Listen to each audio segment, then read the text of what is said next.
The Dick Morris Show. Entertaining and informative. On the Red Apple Podcast Network. Good morning. Welcome back to the Dick Morris and Doug Dipierro Show, sponsored by the Patriot Gold Group. Hello, Dick Morris. How you doing? Third assassination attempt. Is it the third or fourth? Third. Oh my God. So let me give you a quick, because I've been looking it up all morning while you were studying for the other thing. So a guy comes in, and I know everyone probably knows the story already, but I have to repeat it. A guy comes in, and right where you check in, you go through the detectors and all that. He just ran up to the Secret Service. I don't know if he's Secret Service security. Just ran up to him, shot him in the chest. I think the chest, because it's bulletproof vest, saved him. So I'm assuming shot him point blank, and then ran in, and then they grabbed him and whatnot. But there's a couple of good videos, and you see a video of Melania said something like, "What's going on? What's happening?" Something to that effect. You know, you read her lips. And then they told the president, and she went down fast. She went right under the table immediately. And he stayed there, you know, he had, what's going on? You know what I mean? Typical Trump. He's like, whoa, come on, get down, sir. And he gets down. And then we don't know too much about it. That's what we know, you know. My God. But this was, you know, we just heard him talk about the ballroom. And I never thought of the ballroom as a safety thing. Well, hold on. I've been looking into that also, because I'm actually hoping he doesn't ask me to do the murals there, but I will if he asks, but I don't want to be bothered, right? So I've been looking into that.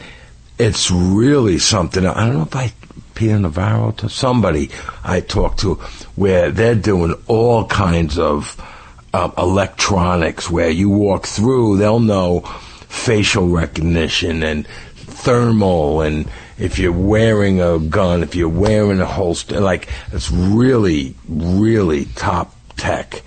Yeah, I mean, I've been there as a guest under Clinton and under Trump, and it's ridiculous. It's a series of tents, really, and there's no security, except, right?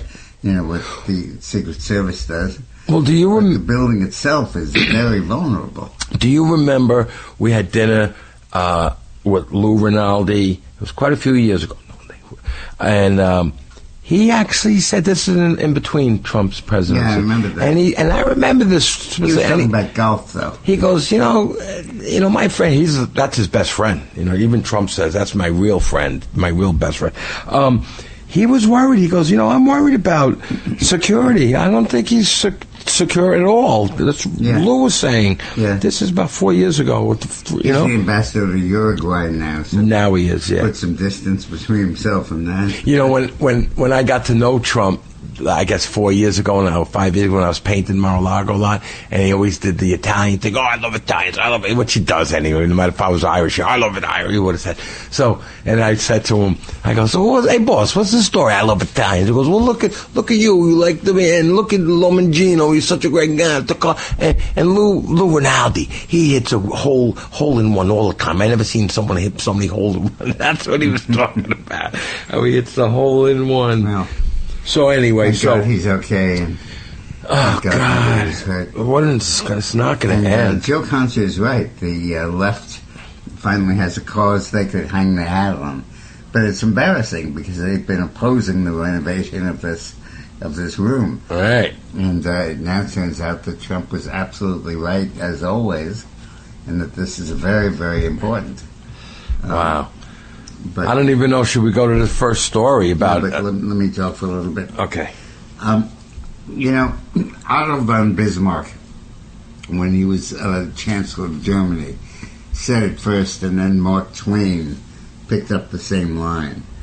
And he said, there are two things in the world that nobody should see: a sausage being made and a law being passed. And Bismarck said this? Mark Twain said that. Oh. And Otto von Bismarck said it first, but that's funny. Twain picked it up.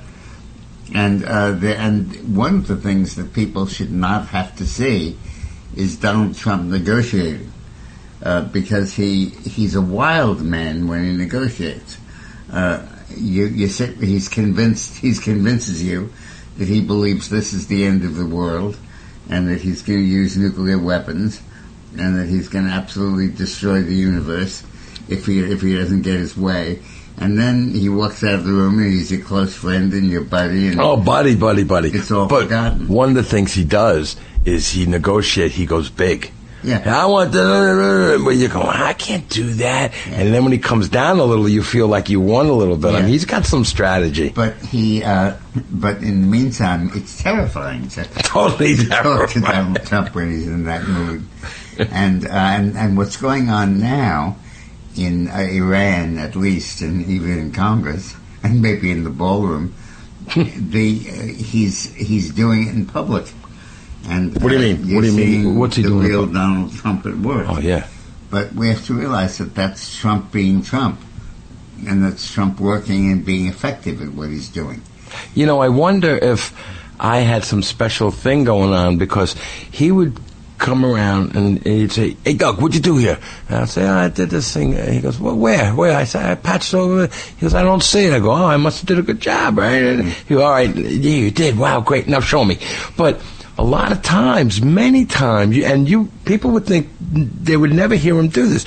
He would say to me, "What do you think about this thing?" Or like he wanted to change something, wanted to design something, and he would. I swear to God, he would say so many times, "Just do whatever you want. Yeah. If you think it's right, do it." Like he always gave me all that leeway, and people don't believe me when I tell my friends, "Get the hell out of here." But let me go back to Donald Trump as the president.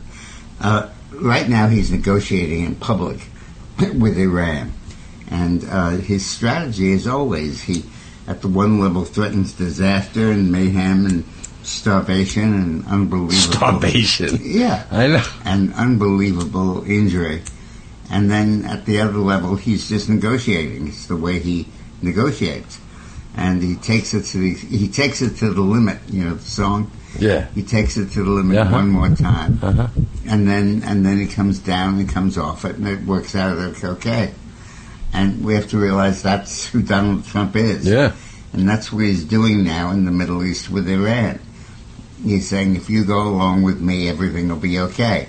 We'll help you rebuild your country. But if not, forget about it. You're going to be absolutely destroyed. I'm going to bomb you back to the Stone Age.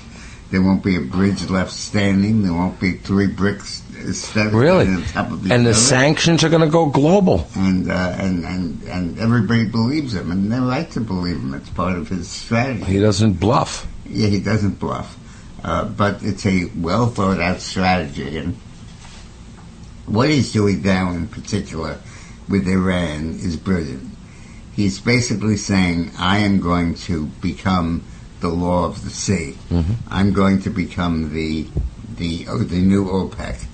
And rather than ask a group of petroleum exporting countries how much they're allowed to produce and how much each person is allowed to drill and what they're allowed to do with it and what they can charge with it, baloney. The United States Navy is going to make those decisions. Yeah, right. Through me. Mm-hmm. And I'll decide that.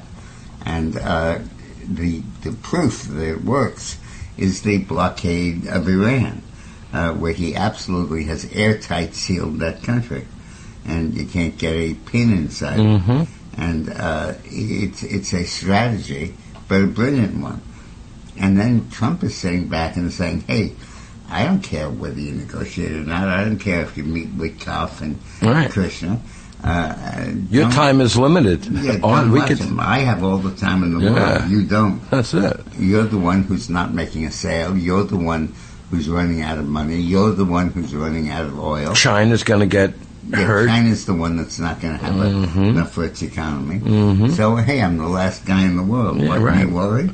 Right, that's right. And ships are coming into the Gulf, into the Gulf of America, taking our oil, buying our oil, so he's not worried at all. So this is a strategy, and I don't think people really understand that. Talk about, we're going to end up doing a podcast on this. Talk about how with Iran, with the oil, how we're going to take the midterms. We're not going to have to worry about the sale of oil. It's going to go up. I think Trump, I also believe that he's going to back away, not back away totally from this thing, but I think, I shouldn't say this, but I'm going to say it anyway.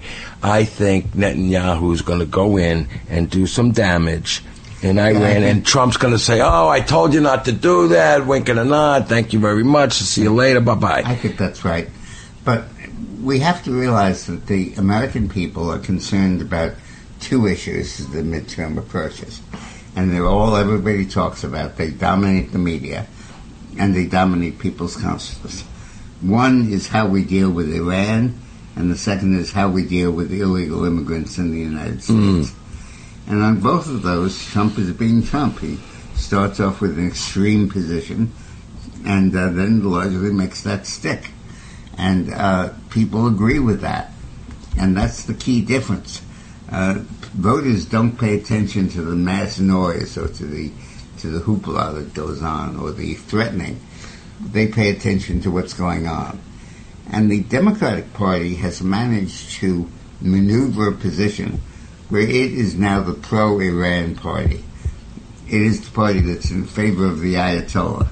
It's the party that supports everything that has been going on. Right. Almost like the terrorist party, I swear to God. Exactly. It feels that way. I don't like to say that, but it seems that way. And on immigration, they have become the party of the illegal immigrant. They become the people who will put closing the agency down, literally not giving it a penny to operate in a time of great national peril, because they want to be able to cut illegal immigrants some slack. And they don't want them to be treated roughly, and they don't want the enforcement to be total. And even with American people are not going to buy that. They don't agree with it. And as we get closer to the election, that difference between Trump and the Democrats on that issue, those two issues, become so stark and so basic that nobody can possibly ignore those. And that's why Trump is going to win the midterms. And to add to that same issue of the border, voter ID. Yeah. How could they not want people to be able to know that there's an American voting? They don't want it. It's obvious they don't want it because that's their voter block. And all that the Democrats are accomplishing by these positions is that they're coming onto the base. They're appeasing the base. They're showing how strong they are and how forceful and how nuts. And basically they are taking positions that the American people will never agree to, never go along with. Right. And they're stereotyping their party in that light. Well, Senator John Fetterman from Pennsylvania. Yeah, he's great. Is the first one who's really said it. He said the Democrats are being totally self-destructive. And people ask, will Trump win the midterms? That's not the question. The question is, will the Democrats lose the midterms? And the answer to that is a resounding yes, they are going to lose it. Because they're creating a situation where the country will never turn itself over to new management from these guys. You know, I always said, you used to say, oh, they're so negative about everything, the Democrats. I'm starting to really believe it's evil. I'm starting to think it's worse than just negative and they're stupid and they're ignorant and they don't really know what's going on in the world. I'm starting to think it's an evil thing going on. Well, it's layers, okay? There's a basic layer, which is what the Democratic Party is. Ambitious politicians who sense a vulnerability and are anxious to exploit it, and who see an opportunity to score points at the expense of an incumbent. That's not evil, that's opportunistic. That's the way politics is. But then there's a layer beneath it of people who want illegal immigrants in this country, who want Iran to get nuclear weapons. Why? Because they're evil. Okay, yeah, right. Okay, but you're going over that. They root for the wrong side. Sure. And I think there's no way around that. And they don't realize that the consequences of what they're doing are lethal. Do you think those people, the core of those people, the evil ones or the ones that want Iran to have a nuclear weapon, do you think that's the I hate America and all global one and new world order people? You know, they want no borders. I do. I think that's what they're after. So the ends justifies the means with, you know, exactly. America falling. It's very hard to believe that side by side with the way the rest of us feel about America, but it is what it is. And we have to accept that the Democratic Party is losing its mind. No. We don't accept it. We have to understand it and then fight them on it. Yeah, you sound like a cross between a shrink and a warrior. We have to understand it. Well, that's what a warrior would do. I bet if we had General Flynn on, he would say that type of thing, that we don't accept it. We understand it. We have to figure out. And I liked a long time ago, George Bush said it.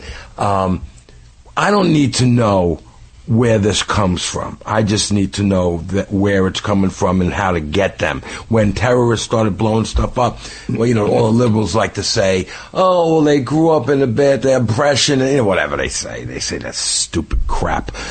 And George Bush says, I don't really care. The terrorists are going to hurt us, I'm going to kill them. Yeah. You know what I mean? So I believe that's most important. And I think a real warrior says, all right, I don't accept it. I understand what it is, where it's coming from. Now I got to kill him. Yeah. And it's none of this. Even Trump, with this negotiation thing, he knows where this is going. And he would love to negotiate, and nobody gets hurt, and you don't spend a dime on weapons and whatnot, and you shake hands, thank you very little. But it's not going to happen. I'm not sure about that. I think that Donald Trump is making a point. He's making a point that the United States and the world economy will no longer be held hostage to a group of sheiks in Asia and Middle East who are determined to exalt their own power. 100% I believe that. Bear in mind, the role of OPEC used to be performed, believe it or not, by a Texas agency. Oh, yeah, right. Called the Texas Railroad Commission. Right. And it was elected, still is, by the voters of Texas.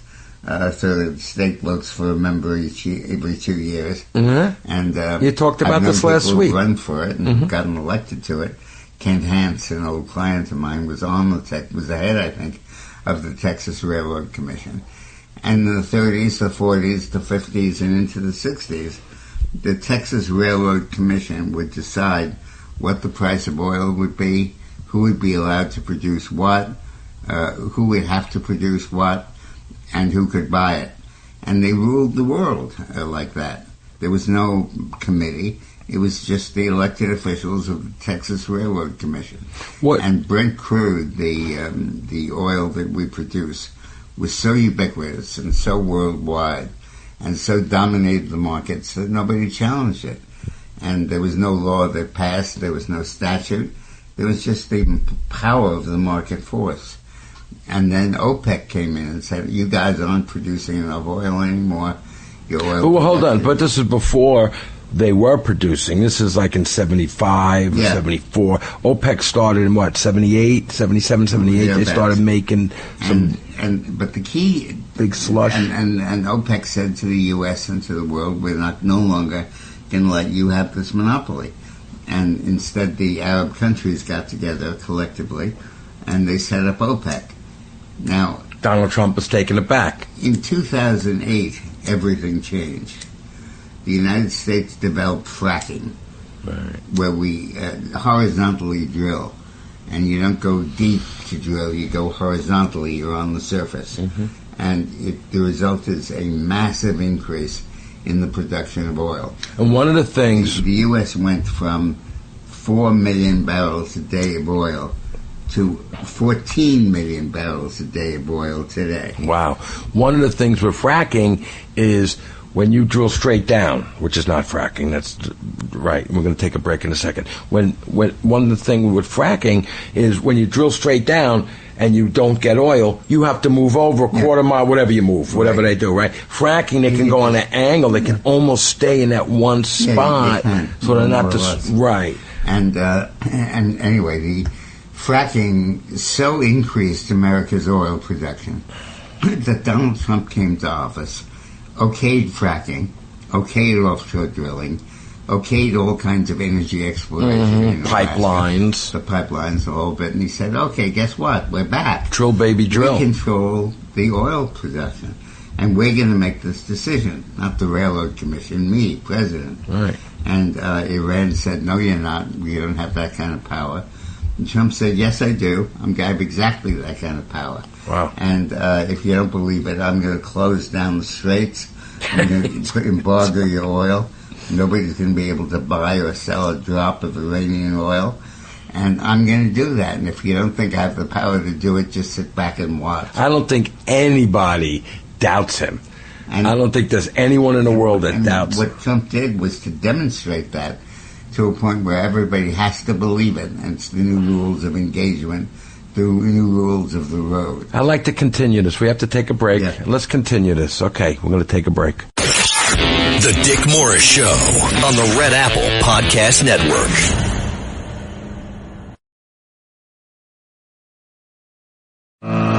The Dick Morris Show, entertaining and informative on the Red Apple Podcast Network. Welcome back to the Dick Morris and Doug Dipierro Show, sponsored by the Patriot Gold Group. Boy, we've had a reality dose today with a shooting in the Hilton Hotel. Unbelievable. And it's a new feature of the Hilton Honors Program. Actually, we're in a Hilton right now. Yeah. We're actually in Peru right now Yeah. at a Hilton. That's interesting. We skipped And by the boat way, left. I was in Deerfield Beach, and I bought this shirt yesterday because, I'm coming to Peru. I need a nice cotton shirt. It says made in Peru. It does. Anyway, listen, we have Sandra on, and she wants to talk about, I think, the same thing. Hi, Sandra. Hi, Sandra. Hi, Sandra. Peru? Hello. Hi, Yeah.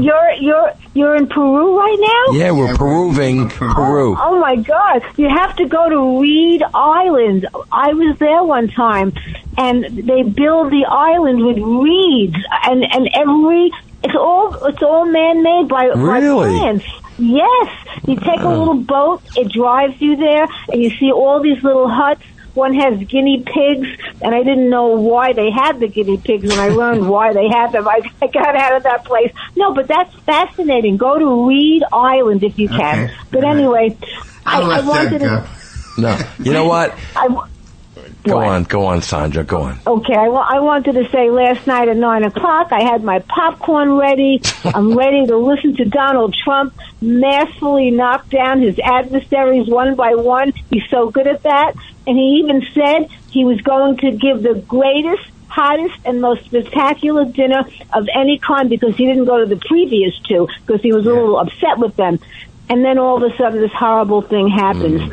So I say, Judge Leon Richard, that ballroom has to be built because this never, never, never would have happened if this was in the ballroom.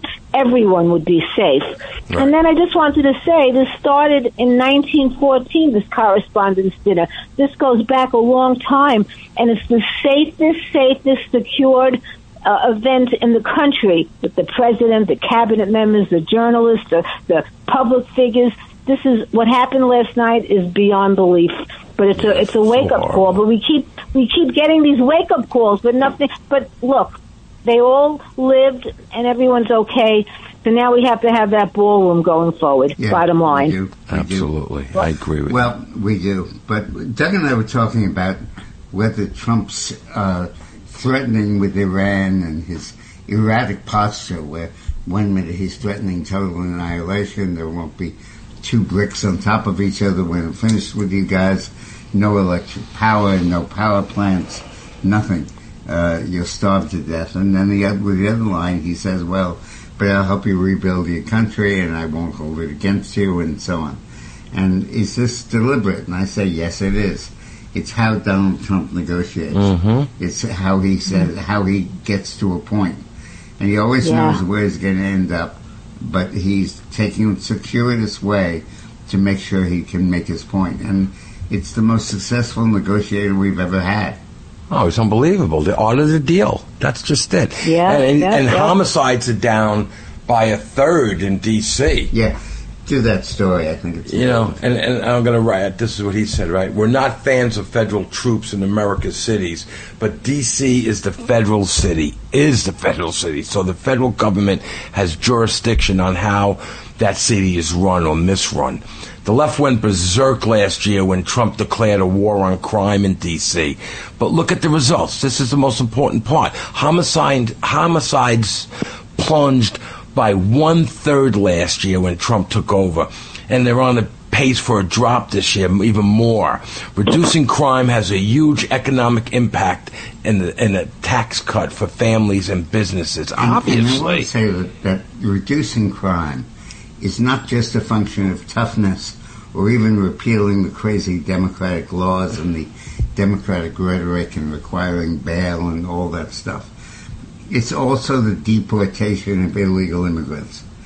The 2 million people we've thrown out of the country include a whole lot of murderers and rapists and people who've already been convicted of those crimes in their native country and then again in our country. And the decrease in crime we're seeing under Trump is not just an artifact of Trump being tough or tough policies, it's an artifact of the deportations. We are becoming a better country by getting rid of millions of people we should get rid of. And the Democrats don't want to get rid of them. They want to give an excuse for them to stick around. And they ruined the country. They took it to the verge of catastrophe. And now Trump is bringing it back. And there's no place better to understand that than Washington, D.C. You know, everyone's got problems. It's how you handle your problem in life. You know what I mean? You know, whether something with your mother or your sister, something's going on. It's how you handle the problem. Now, Roxana, we got on the rocks going on. Good. And she's going to talk a little bit about this. Now, I just want to tell you, Roxana's in the hospital right now, and I would love people to pray for her. And she's doing okay, not bad. And I'm going to fly right back from Peru tonight to go see her. Let's talk about Skittles. What? Tell them about Skittles. No. Let's not get into it. We'll talk about that another time. But Roxana, I know everyone's praying for you right now. How you feeling, and what's your topic? Hello, is Roxana on? Oh, she dropped. Okay. Well, anyway, everyone please pray for her. You know, she's having a little bit of a can't talk about Skittles. The people want to know about Skittles. Okay, Skittles the snake. I called him Snickers the snake. Okay, Snickers. You changed it. No, Skittles is good. He's a huge snake. We had a huge snake in Delray Beach. We have a beautiful apartment, and I'm working with Trump. And the snake was on his way to try to assassinate Donald Trump. But we didn't want to. We should call him Chuckles, like Chuck Schumer. Right. Right. Chuckles the snake. Anyway, I don't want to get into it.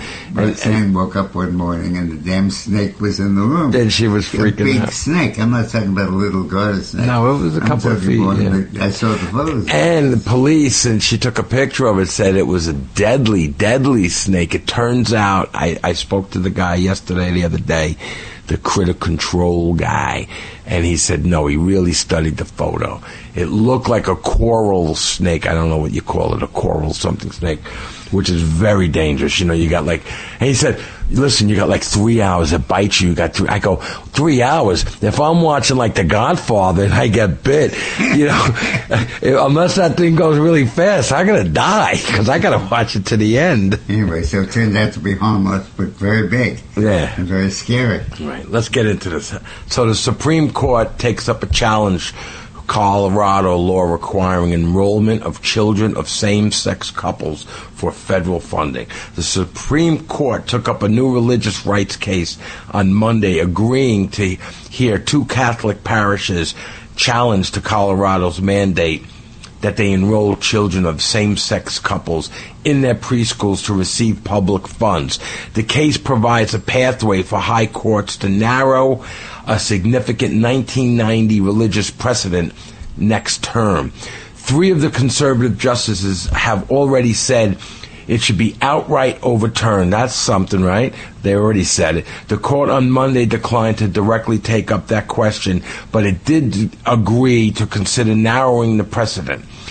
That's the ask from the Trump administration. It took the rare step of urging the Supreme Court without prompting to hear the preschool's challenge, even though the federal government is not a party in dispute. Interesting. Let's talk about that. Yeah. The question is why the gay community is so fixated on increasing gay exposure for children. Is it that they want to propagate gayness? Yeah. Or is it that they genuinely want to create an environment in which they're accepted and they're normal? I think it's they want to be normal and accepted, but I think it's both sides.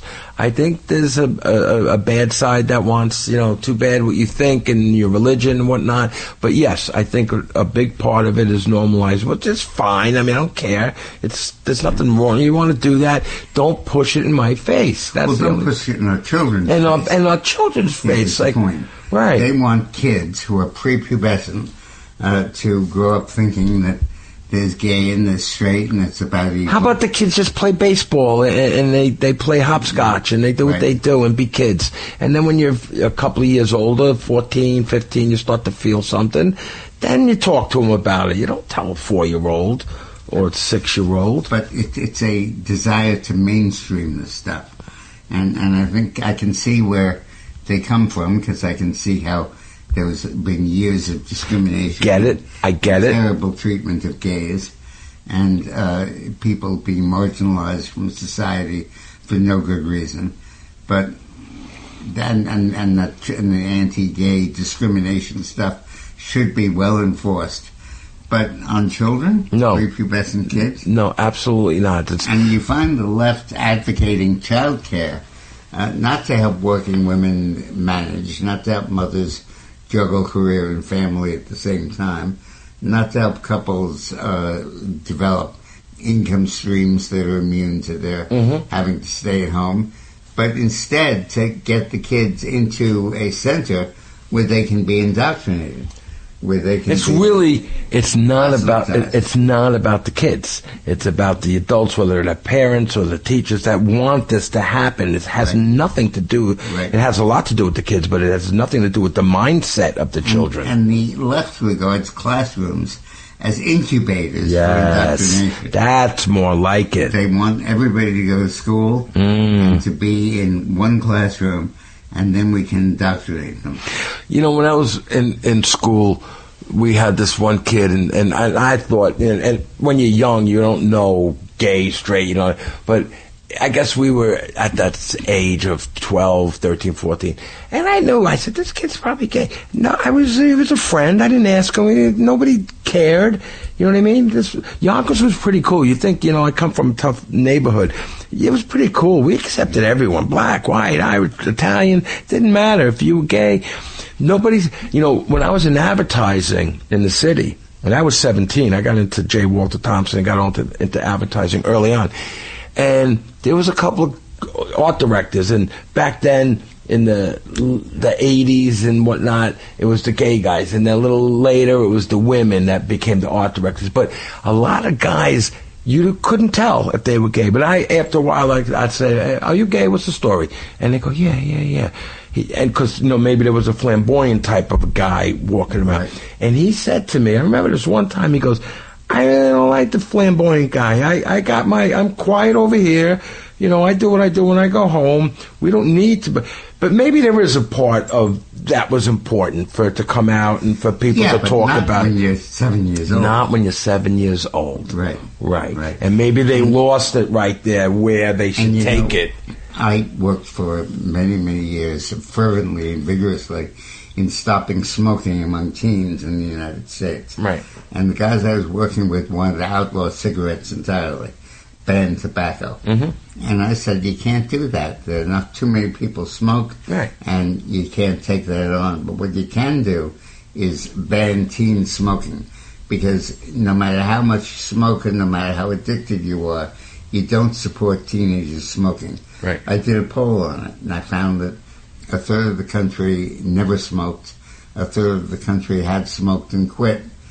But a third of the country at that time, now it's down to 11%, was still smoked. But they did not want kids to smoke. And they were the strongest advocates about getting rid of the billboards and getting rid of Joe Camel and all that crap. Right. And it worked beautifully. Smoking is now down to 11%. Wasn't Ralph Lauren the guy on the horse that he was in one of the commercials? Or am I wrong about that? But there was a guy on the horse. He was kind of cool. The tobacco man. The Marlboro man. Marlboro man. Yes, that guy was cool. He was on the beach, gets off the horse. He died of lung cancer. No, he did not. Yeah. Yeah. Is that just a hype story? No, absolutely. In fact, I'm not laughing at the guy dying. I thought he was a cool dude. He became a poster child for the anti-smoking movement.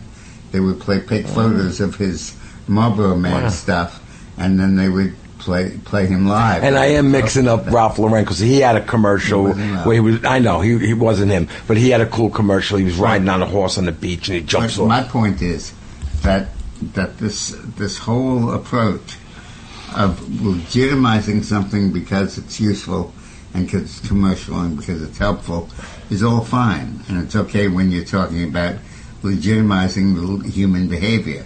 But when you're propagating it, and you're propagating it for children, that's something where you go too far. And the smoking advocates went too far, had their wings clipped, crashed the industry. And now I think the gay people are doing the same thing. They are way taking it too far. And you can't do that in the United States. Yeah, it's just it's horrible. So my former favorite senator is John Fetterman of Pennsylvania. Former favorite? Former favorite, yeah. Wait, I'm missing something. I used to hate him. I used to love him. Now I think now I'm coming to like him. John Fetterman says the Democratic Party's response to the military conflict with Iran has been very disappointing, and marveled that it appeared at times that some Democrats are even rooting for Iran because they don't like President Trump. Unbelievable. He said, it seems like people are almost rooting for Iran. It's crazy. Fetterman said, my party has been very disappointing the way they've chosen to respond. The Maverick Democrats singled out Graham Plattner, who is a piece of work, the Senate Democratic candidate in Maine, for comments he made in 2014 from a now-deleted post. Plattner wrote on Reddit forum in 2014 that it looked like all around, well-executed and successful small unit raid to me. Fetterman pointed out to those comments to underscore his criticism of the Democratic response to the war with Iran. Like Plattner in Maine, Fetterman said. He said, I dig it, in a video where Hamas was beating and torturing Israel children. Ugh. He said, I dig it. That's the kind of our party, that's what our party is becoming. And it's been incredibly disappointing. Fetterman has been the only Democrat in the Senate to consistently vote against the War Powers Resolution, defeated 5 times in the Senate, to prohibit Trump from continuing military hostilities against Iran. Is there any Democrat that does not remember the hostage crisis? Yeah. Is there any Democrat that does not remember the bombing of the Marine barracks? Yeah, 232. 200 Marines. 232, if I remember. Is there any Democrat who does not understand how Iran holds the world hostage through terrorism and now is attempting to do so through oil? And can there be any Democrat that doesn't breathe a sigh of relief when Donald Trump breaks that monopoly and breaks that ability of Iran to torment the world? But apparently there are some Democrats that don't believe that. But like I said earlier, Dick, this guy, what's the name? Plattner. First of all, the name. Go frig yourself, you moron. Like I said, we talk about evil, and we talk about some people just fall into the thing. I'm a Democrat, and I'm going to go with the news and whatnot. But that's evil. I dig it. Yeah. That's an evil statement about what happened, and then he says, I dig it. You know what I mean? So we could go back and forth, with words and what's going on, but there's some evil out there with this party. And Fetterman sees it. Yeah, Fetterman's point is that the Democrats are showing how different they are from normal Americans. And it's going to eat them alive as the midterm elections come. Okay, we're going to take a break, and we get back. Maybe we might have Roxana back on. Let's see what happens. The Dick Morris Show on the Red Apple Podcast Network.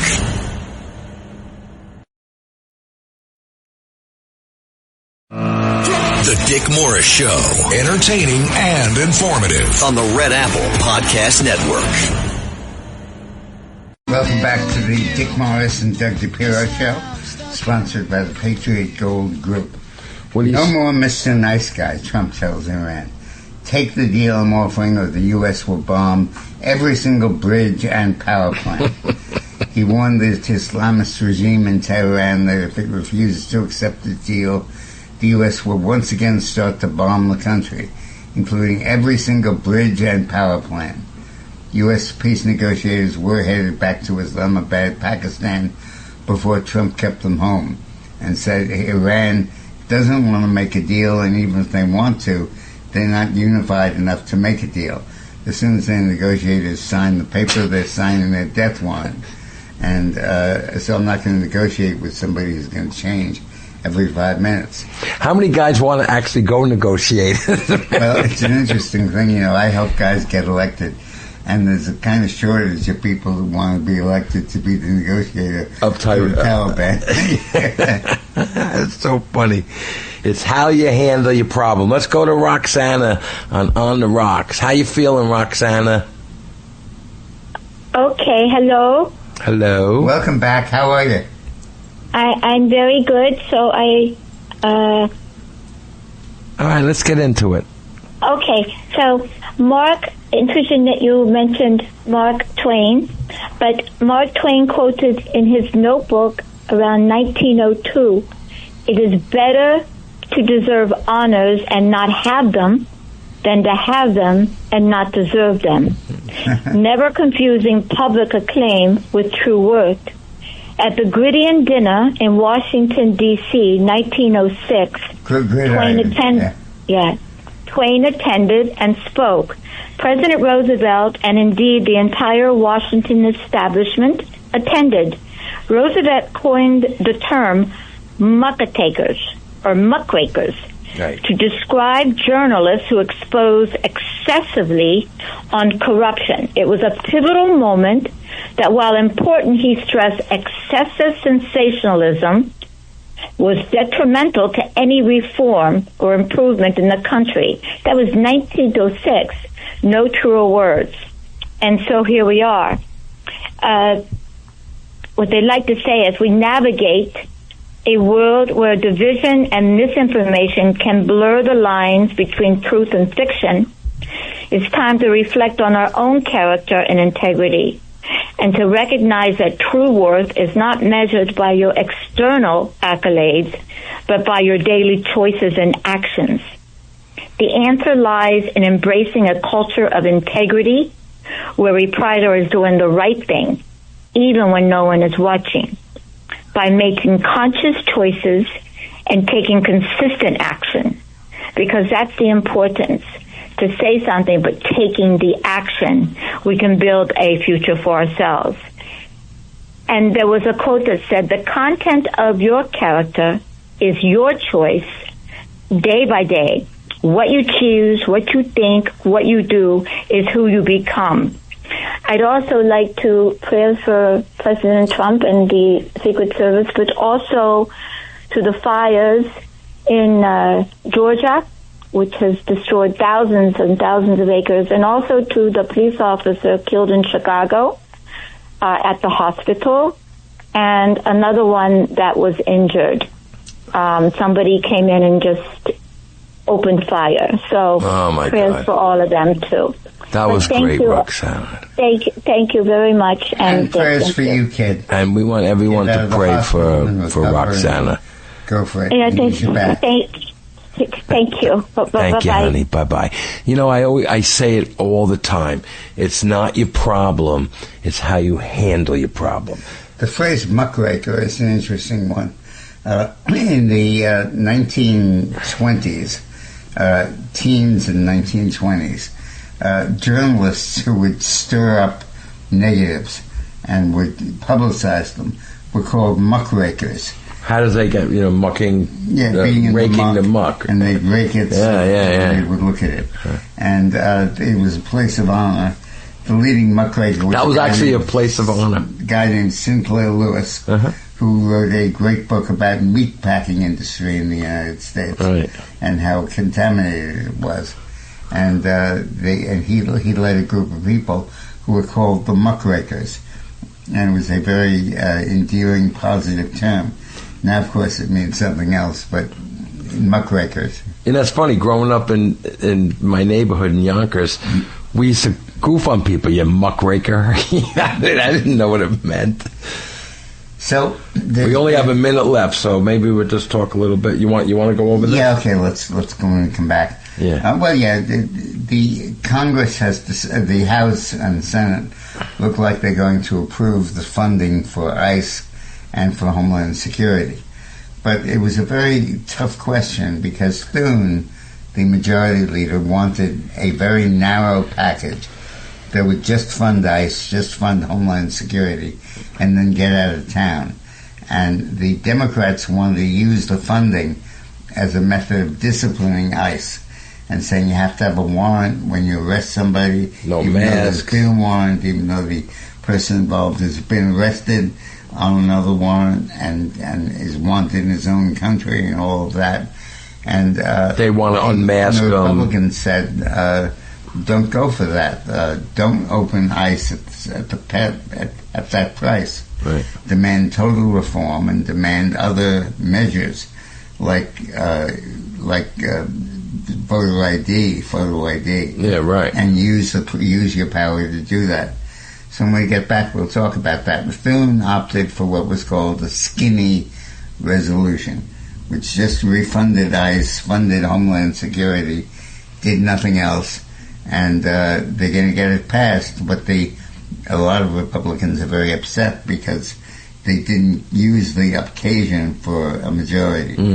On the other hand, Thune says we do need ICE, we do need Homeland Security, we've got to be open at this point, and we can't afford it being closed. What's the story with the TSA at this point? I don't even know. Well, they've gotten paid, I think. But the ongoing funding is imperiled. And the Democrats want to just open a segment of it, and the Republicans want to open it all. Right. We'll talk about that when we come back. Okay, when we come back. The Dick Morris Show on the Red Apple Podcast Network.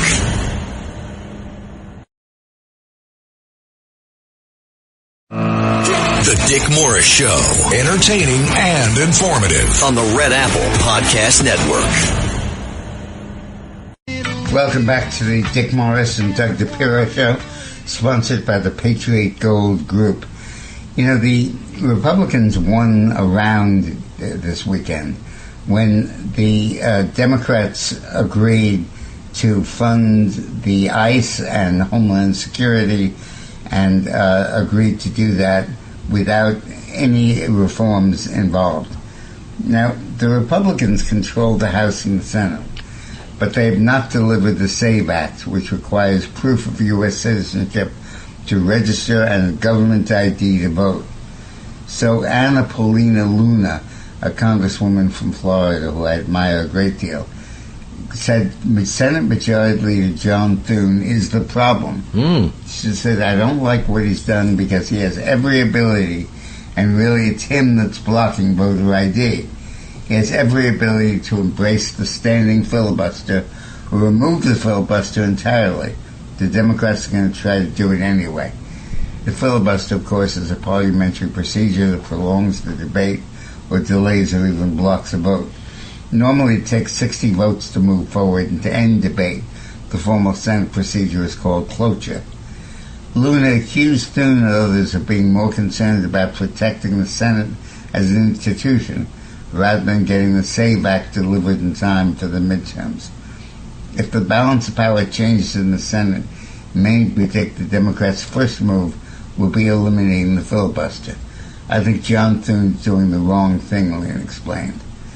I don't know if we'll necessarily say weak because he's clearly stubborn, but he's not doing voter ID. But he can't honestly claim that blame the Democrats for this because he's the one in control.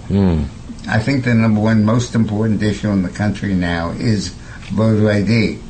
If we can't deliver on that, people like John Thune do not deserve to come back to Congress. Mike Lee of Utah posted the interview on X.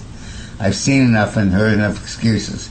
We cannot let the Democrats sabotage this country. If nuking the filibuster is the only way we can deliver on wildly popular legislation like the Save America Act, then we need to nuke the filibuster and start passing bills. Explain what she meant when she said Thune wants to just keep the Senate. Procedure to bypass the filibuster. Got it. And to require cloture. And Thune could do it anytime he wants. He has enough votes. But he's saying, no, I'm not going to do that because the Democrats might win Congress, and if they do, they'll impose crazy legislation. They'll try and no filibuster. Puerto Rico is a state. They'll try to do all kinds of horrible things. And the only way we'll be able to stop it, if they control it, is the filibuster. So we need the filibuster. How do you feel about that? I think Thune is wrong. You think he's wrong? Yeah, I think that that a strong position on this would win. I think the issue of voter integrity is so important. You need to put aside everything else. And I think Thune is being a chicken about this.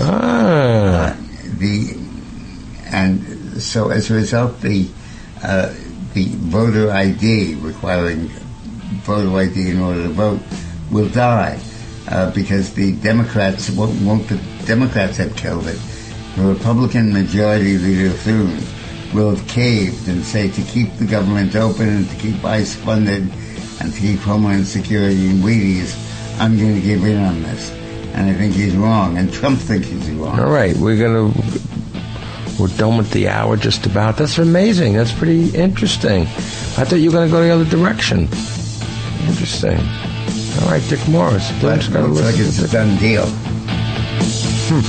All right, when we come back, what? 1 o'clock. Where are we? We're in Peru. The hours are different. The Dick Morris Show on the Red Apple Podcast Network.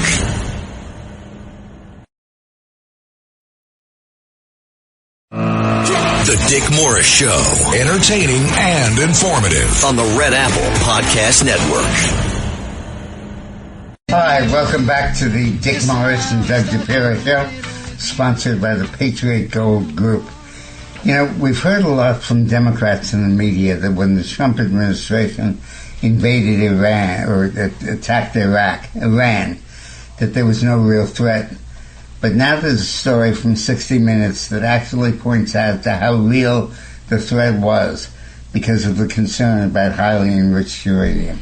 It's believed Iran currently has enough, HEU to eventually make 10 atomic bombs, but international inspectors have not been allowed to verify Iran's stockpile since last June, when the U.S. and Israel struck 3 nuclear sites. Remember when the Saddam Hussein, was it him? And he kept telling the guys, yeah, you can come in, Okay, now you can't come in, Remember the inspector? That was Saddam, right? Yeah. Right, it was Iraq. And I said this last week on the show, I think, or the week before. I go, Trump's not going to allow this. You're not letting my inspectors in. He's going to wipe these guys out. Well, I really believe. The point here is that Trump was sounding a warning that our intelligence community was amplifying, that this is serious stuff, and that by the time we confirm to the peculiarity of the liberals that this is a real threat, we could have a nuclear bomb in the Middle East. And that's what they're saying right there. Yeah, and perhaps wiping out New York. It takes this kind of environment for somebody to believe it. Well, he's invoking the emergency powers to speed up the energy production. Trump is invoking the Defense Production Act to accelerate domestic production of oil products, natural gas, and coal, as well as deployment of large-scale energy and grid-related infrastructure. The president signed 5 presidential determinations invoking the 1950s law on Monday afternoon as the administration faces increasing pressure from rising oil and gas prices brought about by the Iran war. This is a story manufactured by the media. Of course. Wait, what part of the story? I do not think the American people are saying, I want my gas to cost 5 cents less a gallon, or 10 cents less a gallon, and at the risk of a nuclear war. Yeah, I don't care about terrorism. I want my gas to be $3 a gallon, but I don't care if they blow up another building. True. Bull. And I that's think right. that they're deliberately doing it. White House spokesman Taylor Rogers said on social media that the orders will allow the Energy Department to funding secured in the One Big Beautiful Bill to strengthen the national power grid and rack up production of domestic energy sources. The determination specifically authorized federal purchases or financial support to accelerate the development of the fossil fuel and grid infrastructure in an effort to get past time-consuming regulatory delays, infrastructure bottlenecks, and supply chain restrictions. The orders declare that this energy infrastructure is essential to the national defense. I believe it is, including but not limited to coal supply chains, domestic petroleum production and refining, natural gas and liquefied natural gas capacity, gas export facilities, pipelines, transformers, and transmission lines.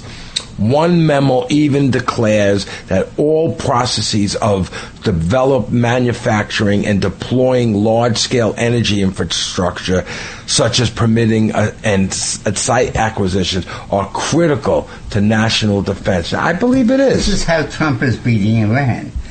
He's basically saying, go for it, drill, baby, drill.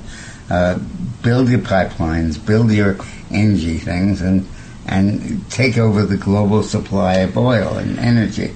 And you're watching it in real time here. You know, he always talked about drill, baby, drill, and I don't think in any way he thought about this Iranian thing and drill, baby, drill a year ago. No, I think he did. At all. It happened. It just felt. He did, absolutely. When Trump took office, he was determined to neutralize Iran. And he was determined to replace OPEC with the United States Navy. And he said, I'm going to do that. That's what this is about. And the incidental issues of how much gas costs this week and the availability of I don't think people care. I don't think Trump cared. Yeah, I right. think that Trump said, I'm going to get this done. I'll get it done early in my term so it doesn't screw me in at the end.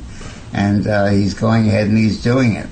And what is most is I think the country agrees with him.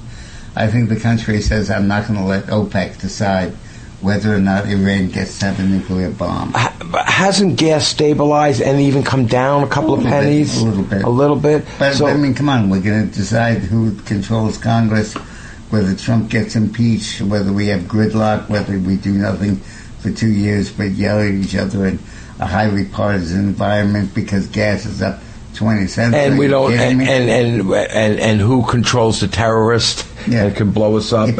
Annihilate Israel. It's the media. I get it. Taking a cause and blowing it. What they do. What they do. Their hype. I think. The media hype. Well, listen. I said it 100 million times. I'll say it again. The Democratic Party has the best hype and advertising agency, as I put it, in the world. They just know how to hype, and they got the media on their side. Now, in an act of craziness. More crazy than what we just talked about? Yeah, the Supreme Court ruled that Trump's tariffs are unconstitutional. And they did that because they claim that he was exaggerating his powers under the International Emergency Economic Powers Act, IEPA, by the Supreme Court. EPA. And the court ruled in February that the law President Trump relied on for his signature policy of tariffs did not authorize the imposition of tariffs, finding that Congress, not the President, holds authority over such taxes. The decision set the stage for lower courts to order the government to reverse course and return the funds. A judge at the U.S. Court of International Trade, which is a very left-wing body, subsequently directed CEP to remove the tariffs from affected entities and refund any excess duties collected along with interest. So what does this mean? Well, what it'll ultimately mean is nothing because the Trump administration is finding other ways around the law.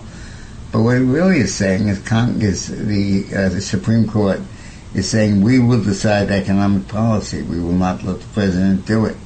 And you take the regulation of tariffs that normally is a esoteric field that's dominated by a handful of special interests and a handful of experts now will become the national cause celeb, and we're going to throw out the signature economic proposal and initiative of Trump, a wildly successful policy of imposing tariffs.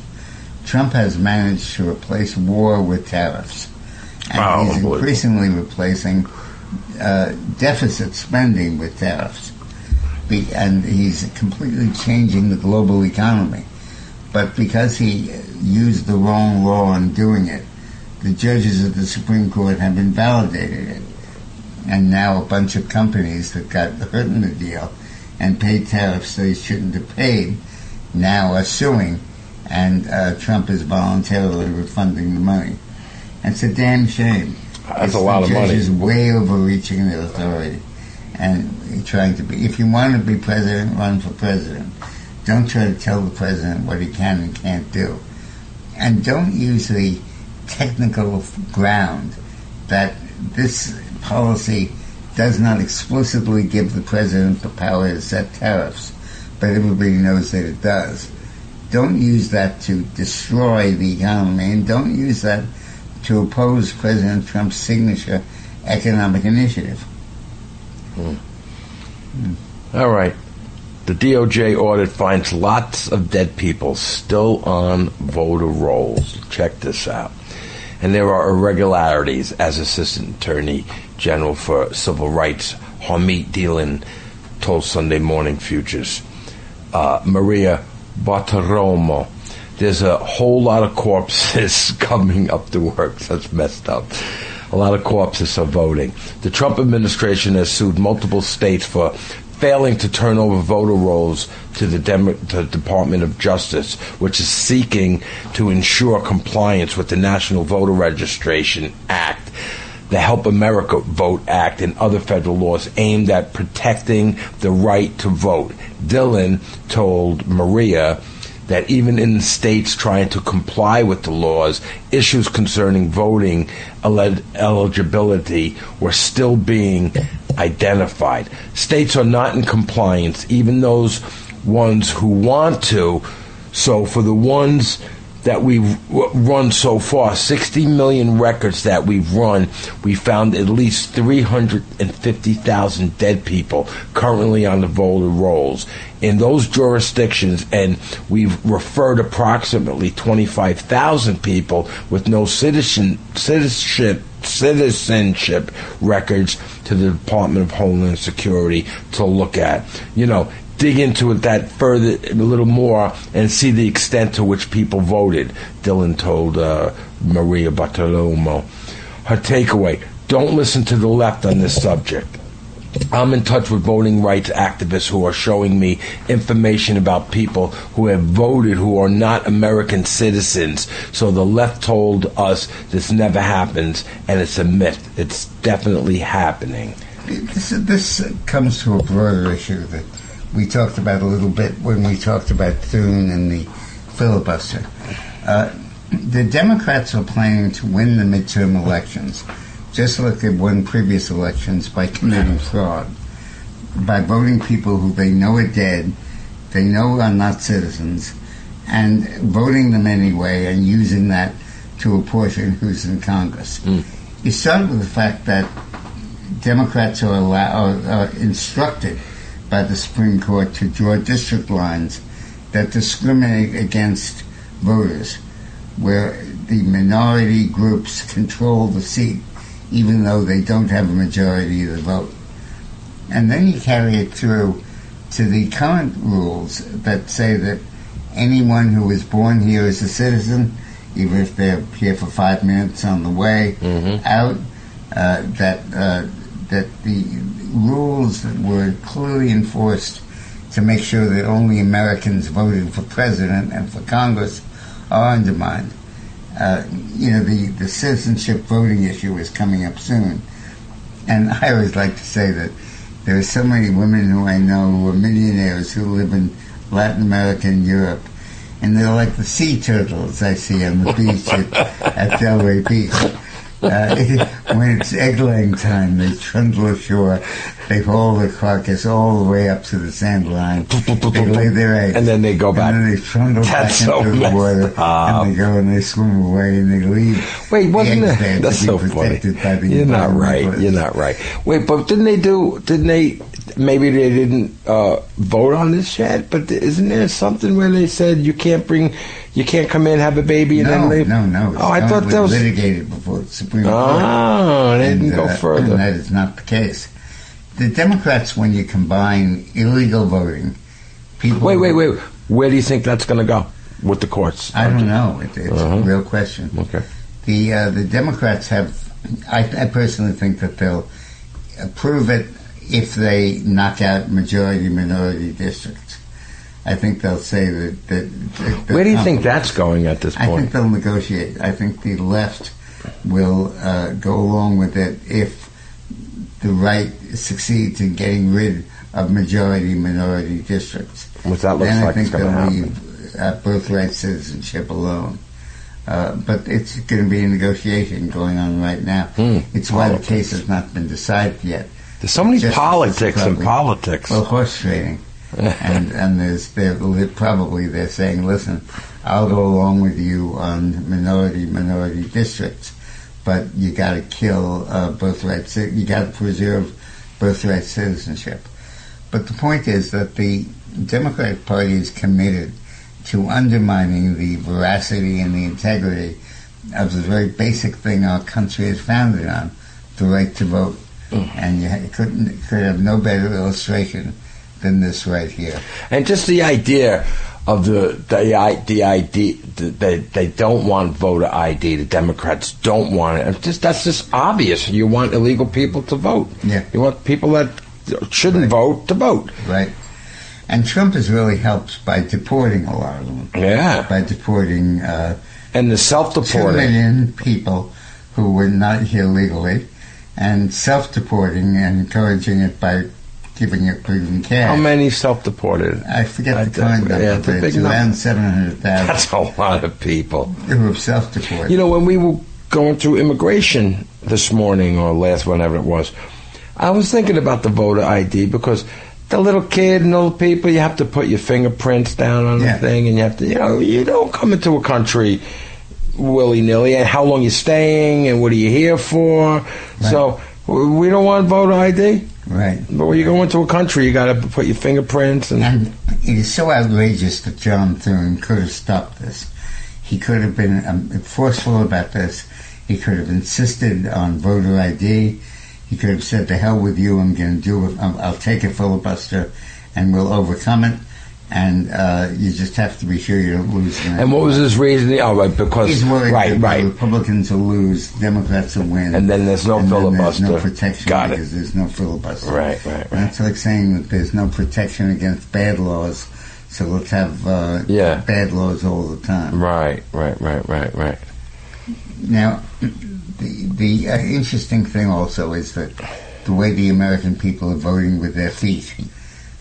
Connecticut, for example, has lost 108,000 people in 10 years, the 11th highest in the U.S. Because of taxes? Yeah. And this brings us back to Betsy McCord, running for governor of Connecticut. And she wants to axe the tax. Eliminate the state income tax. And many of these states are facing a choice. Eliminate the income tax or eliminate your state. Yeah. California's lost over 2 million people. New York has lost 1.5 million people. Mandami just is raising taxes further. New York City had a population of 8.5 million. I'll bet by the time Mandami's finished, it'll be down to 7.5 or wow. maybe 7. And all the people that have the money that pay the big taxes. So that's more important than how many leave. It's who's leaving.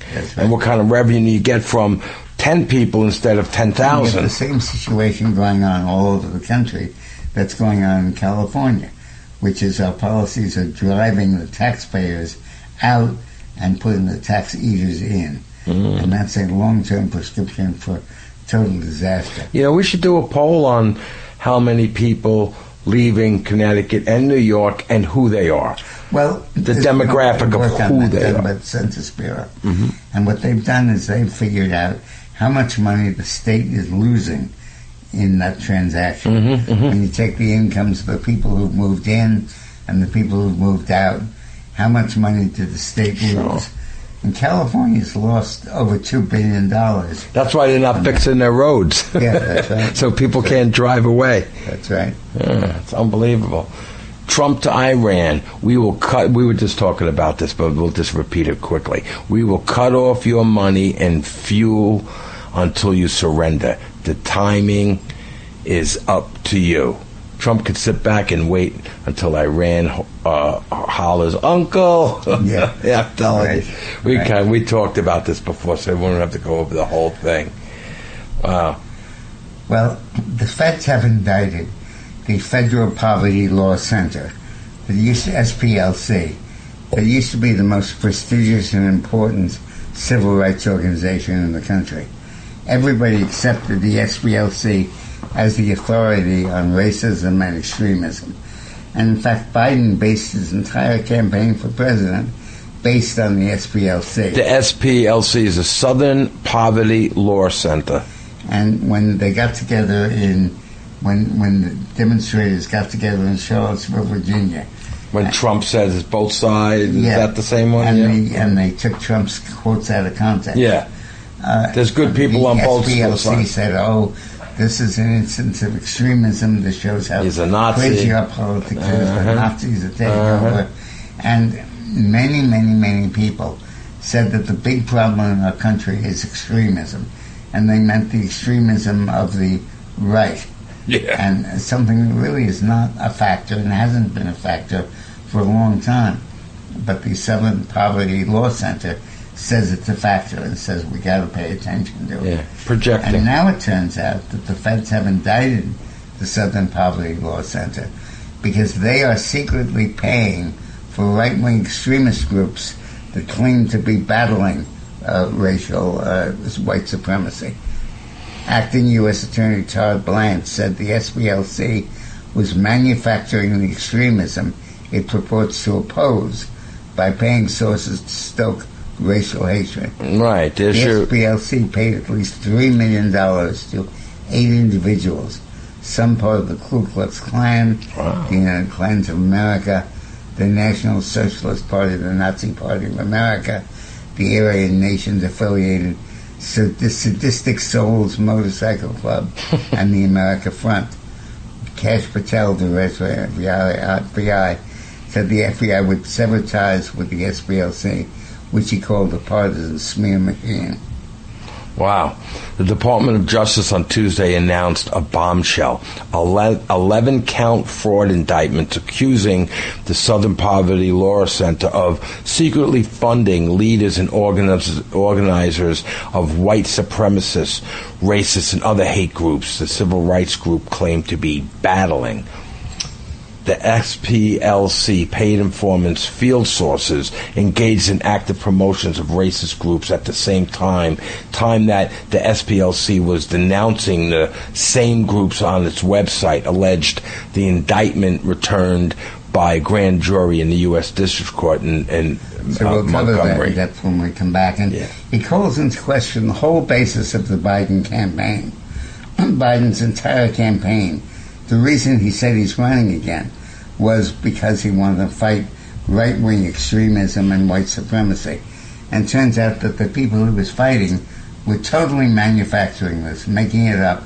This was not a threat, this was not an issue, but it was something Democrats could use to win an election. Unbelievable. This is the most explosive indictment I've seen. All right, we're going to continue when we get back. The Dick Morris Show on the Red Apple Podcast Network.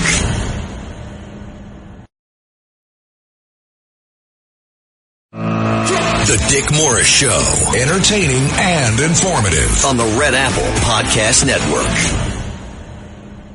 It's so explosive, it's incredible. The entire issue of right-wing extremism, of white supremacy, of the Ku Klux Klan, of the American Nazi Party, turns out to be totally and completely phony. It was promulgated by the Southern Poverty Law Council. And the acting Attorney General Blanche said, with Kash Patel standing by, It was manufacturing the extremism it purports to oppose by paying sources to stoke racial hatred. One troubling example is the Southern Poverty Law Center was paying a member of the leadership group that planned the Unite the Right protest in Charlottesville, Virginia, that resulted in the death of one person and injured dozens more. The acting attorney general said, noting that the indictment alleged that the group paid the person about $270,000 over the course of 8 years. The SPLC, Southern Poverty Law Center, earlier Tuesday said it was the subject of criminal probe by the DOJ and that the focus of the probe appeared to be on the group's prior use of paid confidential informants to gather credible intelligence on extremely violent groups. Or make it up. Yeah. And make it as a political force. Incredible. The fact that this whole issue, one of the underpinnings of our national debate, has turned out to be so totally phony. Let's take some calls. Yeah, let's take some calls. Let's take Robert, North Carolina. Hello, Robert from North Carolina. Hi, Dick and Doug. Hi. The Iranian Guard armor, like tanks, machine gun trucks, etc., need to be destroyed because then the people can take the arms and ammunition left behind from the dead troops. Right. Where do you think this is Afghanistan? Yeah. Where do you think this is Afghanistan? And Joe Biden? I'll leave everything. I think that we have to. I agree with him. Yeah, I do, but I think we've done it. Yes. Trump's not going to let that happen. About that. Yes, absolutely. All right, so let's go to, this is funny, Mike from St. James, New York. That's Long Island, right, St. James? Mike? 50 miles from Manhattan on the north shore of Long Island. Right, St. James. All right, Mike, what do you got? Dick and Doug, you guys know Donald pretty good. Mm-hmm. Maybe you could get this to him. When he goes to China next week, he should offer to sell our oil to China. I love it. Yeah, we would love to, and we would very much like to, and China would be happy to do it. But So then what's the problem? Well, China does not want to be dependent on American oil. Right. And the U.S. wants to sell its oil to countries it supports, like India, and not give it to China. It's interesting, though. Yeah. That's very interesting. We're not about to prop up the Chinese economy. No, we are not. By selling them oil. They desperately need oil. We have to understand that. And you're right to that extent.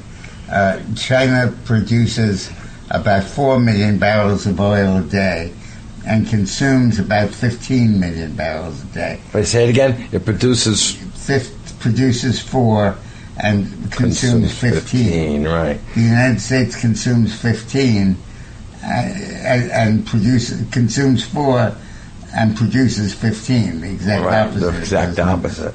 So the Gulf of America is going to be very busy right now. Okay, let's go to Kay in Manhattan. Hi, Kay in Manhattan. Hi, hello, Doug. Hello, Dick. I wanted to say that this idea of one crazy loon being affected and coming out and doing something terrible, I think we have to throw that idea away, because these people, the pattern is that people are being radicalized, and they're being radicalized by the media, by the hateful rhetoric from the Democrats. I mean, absolutely. We worry about Al-Qaeda. Yeah, that's there. But right in this country, the Democrats have to face the fact that they are radicalizing people. And it's no longer, you can say anything you want. I mean, in New York, Mandani, the guy next to him who says he's all right with babies being killed in Israel. You know, And Kay, Dick has been we- talking about the Long March forever, and that's exactly what this is. This is the Marcuse or Marcuse, I don't know how you say his name, Marcuse, some people say.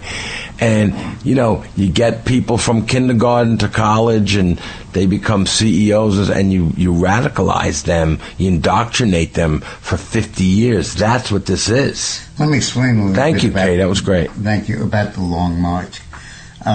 In 1920s, Mao Zedong was in a revolution to topple Chiang Kai-shek. I used to say Mao Zedong, but... Well, they changed the legal pronunciation. I know. But at that point there was a civil war going on in China, and the communists were losing.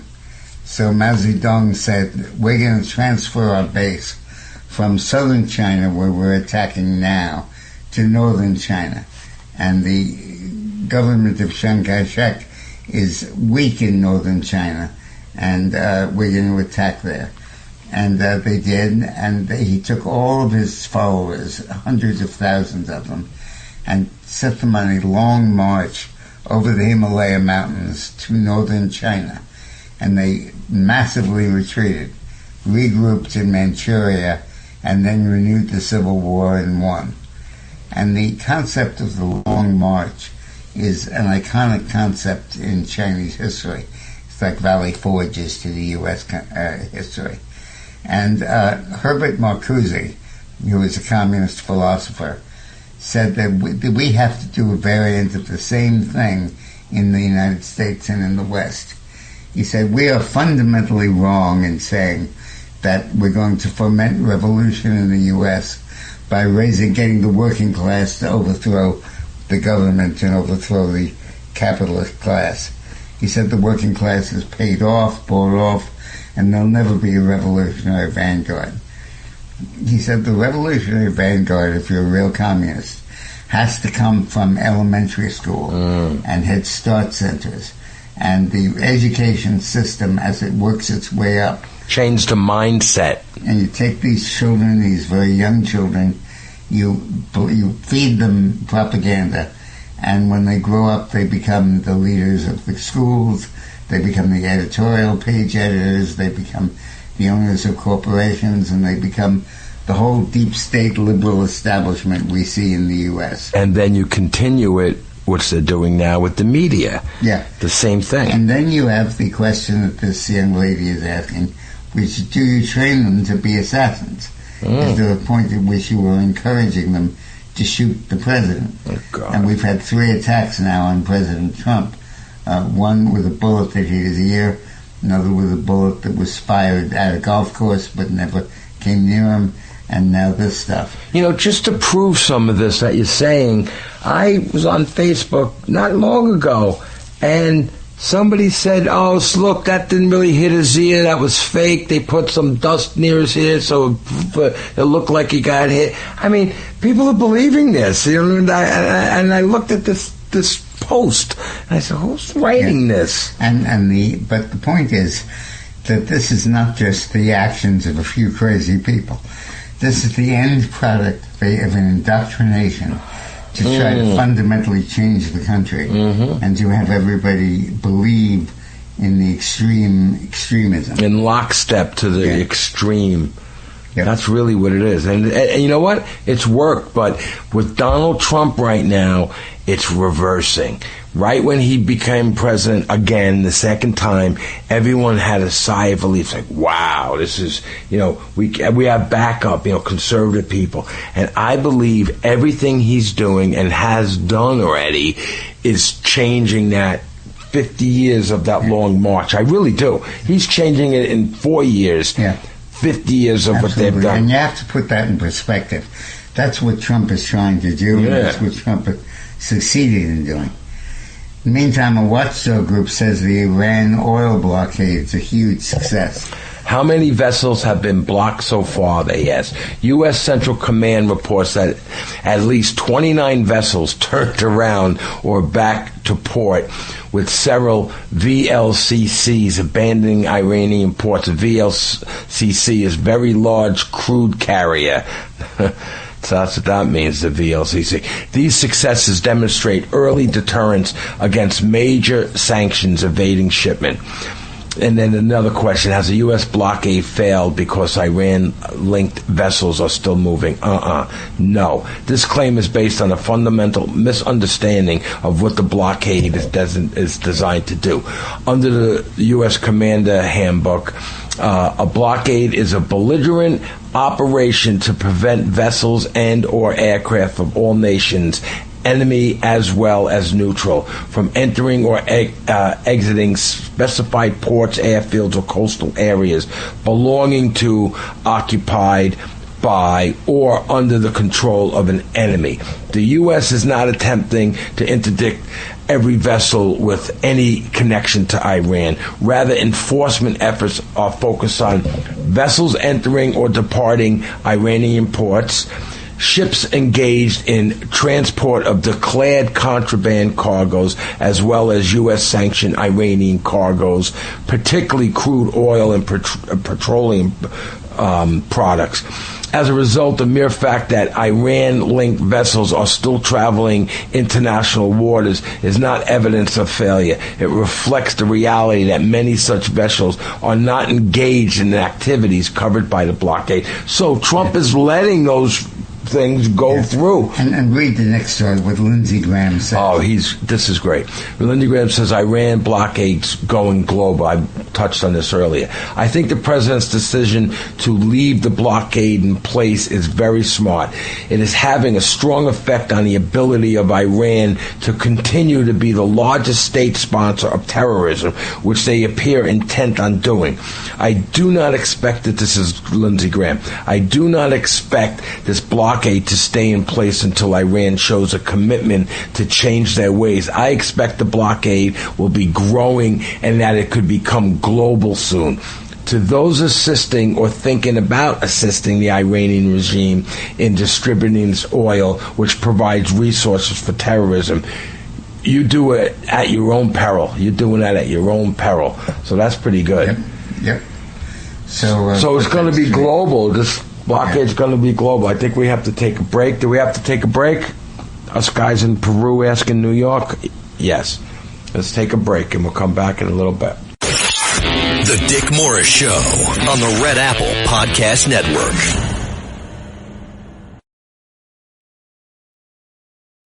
The Dick Morris Show, entertaining and informative on the Red Apple Podcast Network. What show is this, Dick Morris? Welcome back to the Dick Morris and Doug Dipierro Show. Sponsored by the Patriot Gold Group. You know, the number of immigrants residing in the European Union has increased dramatically. And basically, we've exported our problem from the U.S. under Trump to Europe. They're going to Europe, not to the U.S. The number of illegal immigrants in the European Union rose 2 million from last year, whereas the number of illegal immigrants in the United States dropped 4 million in the last year. There were 40 million in 2010 and illegal immigrants. Germany remained the bloc's biggest host of foreign-born people, at 18 million people. Wow. 72% of them of working age, while Spain posted the fastest recent growth, adding about 700,000 to its foreign-born population of 9.5 million. And bear in mind that Spain opposes Trump's blockade, opposes the war in Iraq, Iran, and is basically anti-Trump. And the reason is that Spain is increasingly an Arab country, and the in-migration in Spain and in Germany completely controls their politics. Germany remains the main destination for migrants in Europe, both in absolute terms and to a significant extent relative to its population. The study said migration patterns were uneven across the bloc, with Luxembourg, Malta, and Cyprus facing higher shares of immigrants relative to their population size. Asylum claims were also concentrated in Spain, Italy, France, and Germany, accounting for nearly 3/4 of all applications. Germany hosted the largest number of refugees overall at 2.7 million. When you say refugees, you're talking about Muslims taking over Europe. You can see that clearly in the streets of London. You can see it in Germany. You can see it in France. Can obviously see it in Italy and Spain, which are in the south. And basically, the Battle of Tours is being refought. That's Tours. That was the battle between the Muslims and the Christians, that in which the Muslims were defeated, and the Christians turned back the Muslims, and Europe became a Christian continent. That is now all changing, and it's all being led in by the European Union. And those countries that are opposing that are called racist and xenophobic. That's just too all bad. Kinds of nonsense. They watered that down. That doesn't mean anything and we anymore. Recently had a big setback when Viktor Orban was defeated for re-election in Hungary, because he was one of the key people saying immigration policy must be enforced. And who's the new guy? Hungary has a population of 9 million people. They don't have all these Hungarians to keep Hungary Hungarian. And if there's a massive influx of foreigners, Hungary is going to become the new Morocco. What's the new guy's position? He's fudging. But we don't know yet. Really worried about that. Yeah. Well, we have in our backyard we have a mayor that wants to bring him in too. Yeah, in New York City. He doesn't control the immigration policy. And then it's not going to. I'm going to tell you, we're turning. This country is turning. You are not coming into my neighborhood. I'm sorry. You want to come in, hang out, and eat some of your farfalle, whatever the hell you eat, that's fine. I don't care. Don't you tell me that you're going to be doing your prayer thing with the loudspeaker and my dog can't go across the street. I don't think so. It's not happening. Yeah. Well, I think that it's happening. The U.S. under Trump is stopping it, turning it around, right. Obviously reversing. Imagine Harris. The threat is enormous. And when there's only the Mediterranean Sea blocking Europe from the Arab world, world history is being rewritten. And you can't count on Europe being Christian anymore. And this shooter who tried to assassinate Trump yesterday was anti-Christian. Was he? Oh, do you know this already? Well, Trump said that he has an affidavit. I didn't see that part. Saying that he was anti-Christian. We have to understand that being anti-Christian is a big, big deal in the world today. Let me ask you this question, and I know the answer, but I'm going to ask anyway.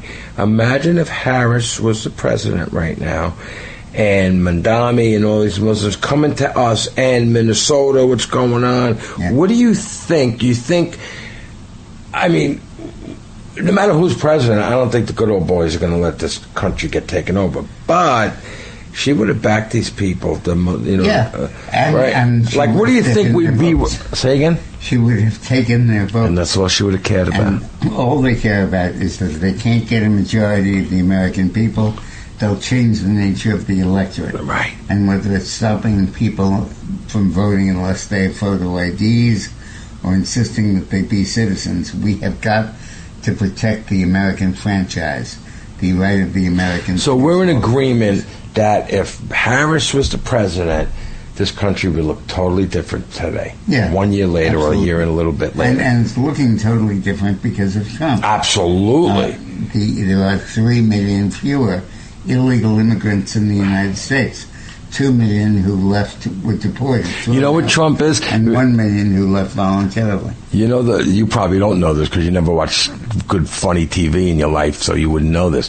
The opening to the Carol Burnett show, when the maid has got the mop and that thing, and she's mopping the studio, and she with the, it's a cartoon. Yeah. That's Trump. He's mopping up. I thought that was pretty funny. You didn't get it, though. And the immigration in Europe is just a hostage effect. So if you're planning a trip vacation to Europe, go quickly. So quick to recap. The Champs-Elysees and the Eiffel Tower and Big Ben. God. And even the Berlin Wall.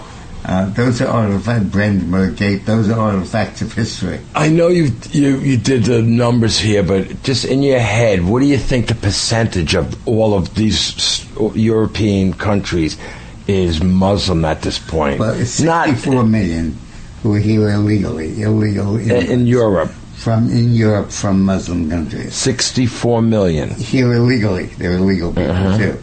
And the population of Western Europe is about 420 million. So it's about 15%. That's a lot. That is a lot. And that's only in 10 years. Well, that's probably 20. What, 20 years are you going to say? Well, 10. Right. And the last thing we learned from Minnesota is that these folks support themselves with fraud. Right. The $8 billion. $8 billion? Welfare systems to make sure that they get funded. They vote without photo ID, and they take advantage of Democrats who let illegal people vote. And they take advantage of the Constitution that gives birthright citizenship to anybody who's born here.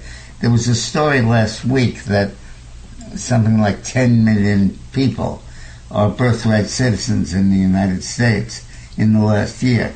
In the last who? Year. In other words, people, maybe 2 years, but people who came here, gave birth, and then left are about 10 million people in the U.S.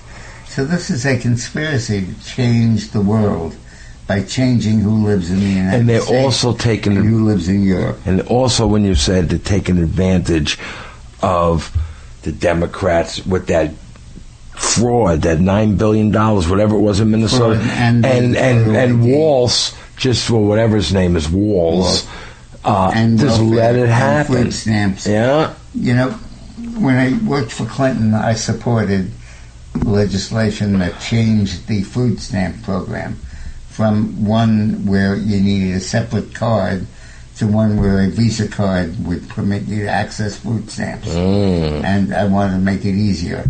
And I said it was important that we fed hungry people. But I was basically wrong. This is a deliberate effort to pry open the country and have non-Americans outvote Americans. The world sits back and says the obstacle to progress, in their view, negative progress in my view, is the United States, and we have to change it fundamentally. And that's what they're trying to do with Trump.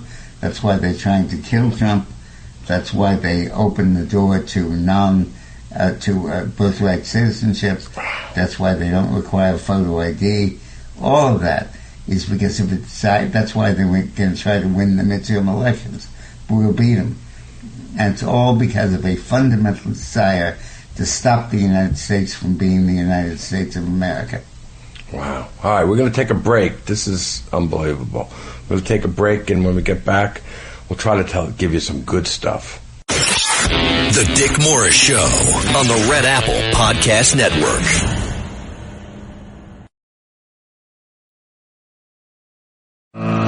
The Dick Morris Show, entertaining and informative on the Red Apple Podcast Network. Welcome back to the Dick Morris and Doug Dipierro Show, sponsored by the Patriot Gold Group. You know, I just want to make a point to the listeners here and my friends. I used to work for Bill Clinton. I got him elected. I won't hold that against you. Don't worry. No, I did. And I ran his campaign for governor, for re-election as governor. After he was defeated for re-election for governor, I got him back in. I'm not impressed. I didn't like the guy. And I really was instrumental in that. And right. I basically was the person that got him re-elected in 1996. Right. And I was proud of that. And you should be. But the Democratic Party has changed. And changed from a conspiracy to get elected, like all parties are, to one that is fundamentally trying to change the world by changing the United States and by inviting immigrants into the U.S. who have no interest in moving here, no interest in living here. The best of them just want to make money and leave. Right. That's the best. And send their money back to Mexico or whatever. Yeah. When we have plenty of money, I'm not that opposed. Say again? And we have plenty of money in the United States. Right. I'm not opposed to that. But I am opposed to people who want to come to the United States in order to change it. Right. You know, and fly their flag from their country over here. Right. You don't do that. You know, in American history, we clean up our history a little bit. We say that the Texans stood fast at the Alamo and we resisted Mexico and won the Mexican-American War. The fact of the matter is that the United States grew through illegal immigration. Mm-hmm. The thrust of America always was get people to move to America. Legally, though. Legally. There were no laws then. Right. There were no but people laws. still did it. And the result is that so for example, Texas became American because of illegal immigration. The Texas immigrants from Mexico and from Spain settled in Texas and fought the Spanish and overthrew them and defeated them. Mm-hmm. And then went to the United States and said, please let us into America. And after 10 years of debate, we did. And they became a big part of the United States. But that's how the U.S. grew. And what the Muslims are doing is we're saying we're going to do the same damn thing. We're going to take advantage of the open immigration laws, the open borders, the lax enforcement.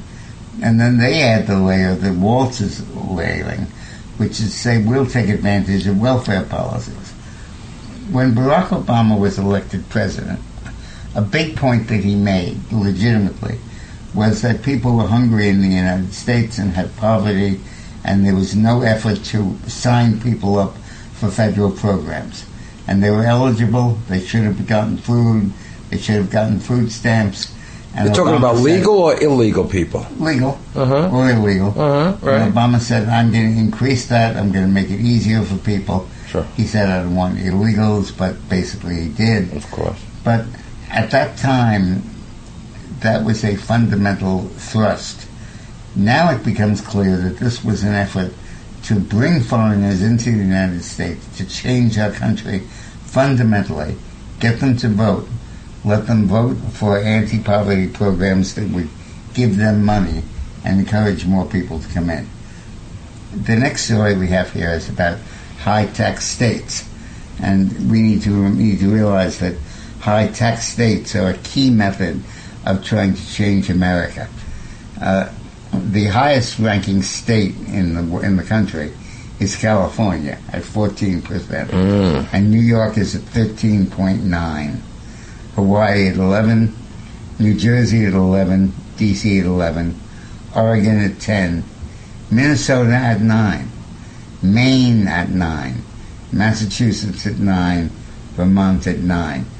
Those are the highest tax rates. And these are the states that people are moving to. And this is a deliberate effort to try to have these states stay democratic. If we can't persuade the people who live there to vote Democratic, we'll bring in new people. We'll bring in entirely new people. And we'll fund them, we'll pay for them with welfare programs. And it's happening clearly in front of our eyes. And you need only look at New York and California and understand how fundamental this is. These tax hikes. The answer to this is demographic. Move out.